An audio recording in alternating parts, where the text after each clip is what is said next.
అమెరికాకు long term లో ఉపయోగం మీరు అంటారు. షార్ట్ టర్మ్ లో అయితే ఇవాళ కూడా మళ్ళీ American markets Dow Jones 1200 points పడిపోయింది కంటిన్యూస్ గా. నిన్న భారీ ఫాల్, ఇవాళ కూడా భారీ fall. Plus China retaliation tariffs వేసేసింది 34%. మేము వేస్తాం మీరు వేస్తే అన్నట్టు చేసింది. సో లాంగ్ టర్మ్ లో అమెరికాకు మంచిదా ట్రంప్ ఆలోచిస్తుంది, మంచిది కాదా?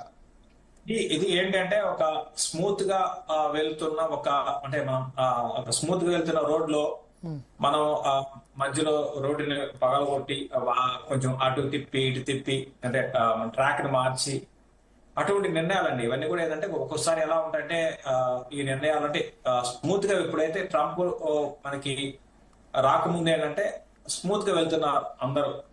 ఇప్పుడు ఏమైందంటే మధ్యలో స్పీడ్ బ్రేకర్స్ పెట్టేసేసి తర్వాత మధ్యలో రోడ్డుని కట్ చేసేసి అటువంటి నిర్ణయాలు అన్నమాట ఇవన్నీ కూడా. అంటే ఇంకా చెప్పాలంటే కొంచెం అనాలోచిత నిర్ణయాలు అనుకోవచ్చు. బట్ ఏదేమైనప్పుడు కూడా అదే నిర్ణయం మన ఇండియన్ గవర్నమెంట్ తీసుకుంటే మనం సపోర్ట్ చేశారు. ఇప్పుడు వాళ్ళు ఏమంటారంటే మా ఎకానమీని మేము అంటే లోకల్ గా ఎంప్లాయ్మెంట్ క్రియేట్ చేయడము, లోకల్ గా అన్ని మనం బయట నుంచి ఇంపోర్ట్ చేసుకోకుండా లోకల్ వస్తువులు కొనుక్కునే విధంగా ఇవన్నీ నిర్ణయాలు ట్రంప్ తీసుకున్నారు. మెయిన్ ఏంటంటే ఈ టారిఫ్ పదాలు ఏవైనా సరే మెయిన్ ఏంటంటే ఇంపోర్ట్స్ ని తగ్గించుకొని తద్వారా ఎకానమీని స్ట్రెంథెన్ చేసుకోవడం, అది మెయిన్. అయితే at the same time America గాని గమనిస్తే ఇప్పుడు మన ఇండియా ఇంపోర్ట్స్ పక్కన పెడితే మన ఇండియా అనేది వాళ్ళకి చాలా పెద్ద మార్కెట్ అండి. నెక్స్ట్ చైనా తర్వాత చాలా పెద్ద మార్కెట్. ఇండియాతో చక్కటి బిజినెస్ చేసుకోవచ్చు ఫ్యూచర్ లో. సో ఈ విధంగా చేసుకుంటే చూసారు చైనా ఏం చేసింది, ఇమీడియట్ గా వాళ్ళు రివర్స్ చేసేసారు. వాళ్ళు కూడా అదే విధంగా చేశారు. ఇప్పుడు మళ్ళీ అమెరికన్ వస్తువులు చైనా వాళ్ళు ఇంపోర్ట్ చేసుకుంటే వాళ్ళకి పెద్ద ఎక్కువైపోతాయి, రేట్ ఎక్కువైపోతుంది. కాబట్టి వాళ్ళు వేరే దేశానికి వెళ్తారు. ఈ విధంగా ఉంటుంది.